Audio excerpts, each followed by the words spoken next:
Привет, человеки хорошие! Сегодня мы отправимся в очередное небольшое путешествие по нашей замечательной Эстонии. Мой рассказ будет о нескольких местах, а находятся они в области Науротси, в землях прибрежных шведов, чьи предки по сей день проживают здесь.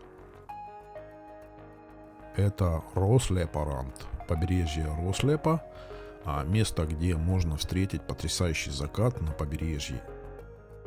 Я покажу и расскажу о КПП, контрольно-пропускном пункте Кудани Пирипункт времен СССР. Прогуляемся в порту Остерби садом и посмотрим на Хапсалу с другой стороны. Заглянем в пожарный сарай Остерби Притсикур, построенный в 30-е годы и восстановленный в 1998 году. А также узнаем, где есть хороший морской пляж, на котором находится бар для серферов. А также увидим поместье Сааремыйс, и я дам пару полезных советов для изголодавшихся путешественников. Начну я с одного из красивейших мест – Рослепарант.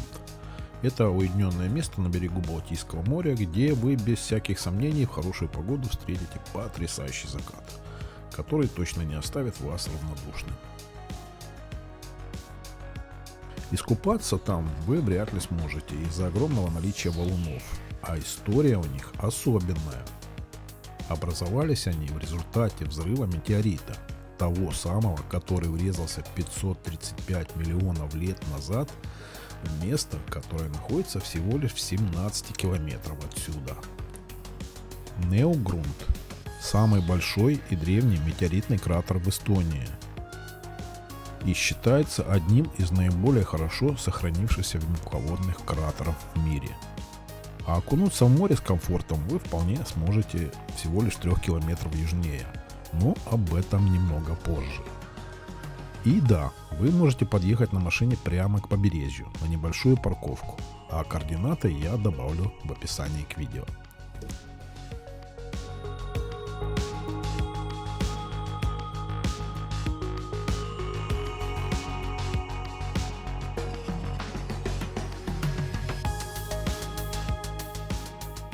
Всем дня доброго, очень теплого, хотя у нас уже осень. Нахожусь я в Западной Эстонии, в Науротси, в месте под названием Кудани Пирипункт, пограничный пункт Кудани. Он был построен в 1980 году, и работал он не постоянно, а только по каким-то определенным ситуациям. Здесь был пограничный контроль. В 1994 году, когда советские войска покинули Эстонию, президент Эстонии Леонард Мери, у которого недалеко находилась дача здесь, Паслепа, хотел, чтобы это здание было снесено. Но местные жители попросили его оставить как напоминание, как своего рода микромузей. И вот это здание по сей день стоит здесь в полном порядке. Даже его немножко отремонтировали, заменили окна, двери, замки, перила, крыша. В общем, все в отличном состоянии. И многие здесь останавливаются, фотографируются. И это как напоминание о тех временах, когда в Эстонии было не так просто попасть сюда, к морю. Для этого нужен был специальный пропуск.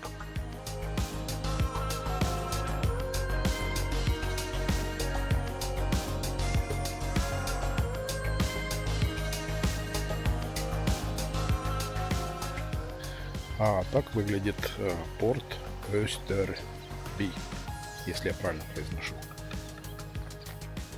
Порт примечателен тем, что до 1994 года между ним и Хапсалу существовало регулярное лодочное сообщение. В 1930-е годы рейсы делали по 6 раз в день. В советское время их было всего 3. Поскольку Науротси в то время являлся частью пограничной зоны, куда можно было попасть только при наличии пропуска, пограничник всегда проверял документы, прежде чем пустить людей на борт лодки. Если летом приплывает залив на лодке, то в крепкую зиму его можно перейти по льду. Ранее в обязанности местных почтальонов входила перевозка людей и почты через Хапсовский залив. Почту клали в деревянную бочку, и если что-то происходило с лодкой, почта в любом случае дрейфовала до пляжа Хапсову.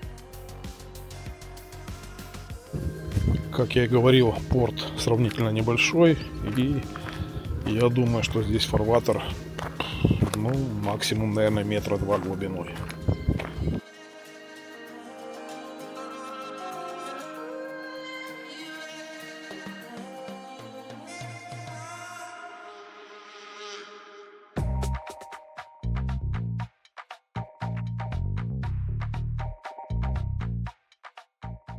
Еще одна небольшая, скажем так, достопримечательность, которую я вам хочу показать.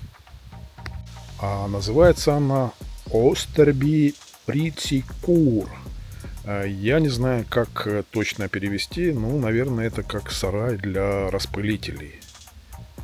А что это за сарай, я вам сейчас расскажу. Пожарный сарай или сарай для распылителей, уж не знаю, как будет правильно, был построен в 30-е годы и восстановлен в 1998 году. Подобный тип постройки был распространен в первой половине 20 века. Здание использовалось обществом пожарных добровольцев для хранения противопожарного оборудования. Пожарные шланги сушились в башнях распылителей, и сигнальный колокол, сообщающий о пожаре, находился либо в башне, либо на стене сарая. Также подобные места были частью общественно-культурной жизни местных жителей в 1920-40-х годах. Здесь устраивались вечеринки, концерты и лотереи. Иногда при обществах действовали духовые оркестры. Честно говоря, немножко меня разочаровал этот сарай. Я ожидал увидеть что-то большее. Но все бывает.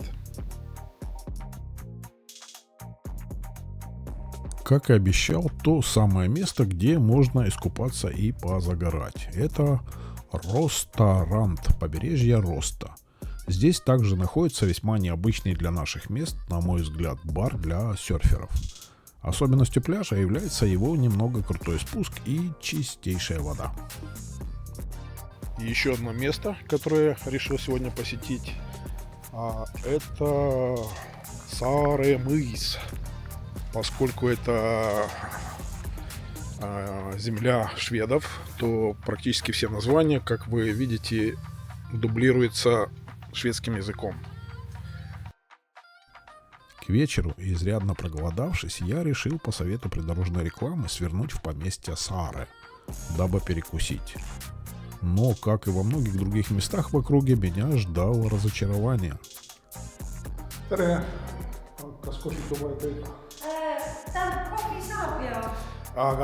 общем, надежда перекусить хотя бы пирожком или бутербродом была тщетна.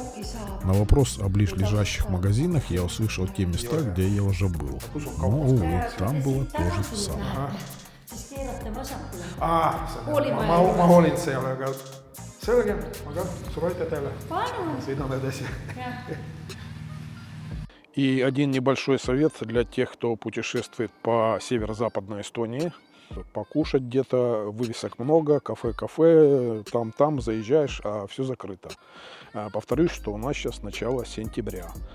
Поэтому могу вам подсказать или порекомендовать, не в качестве рекламы, а просто вот как поступил я.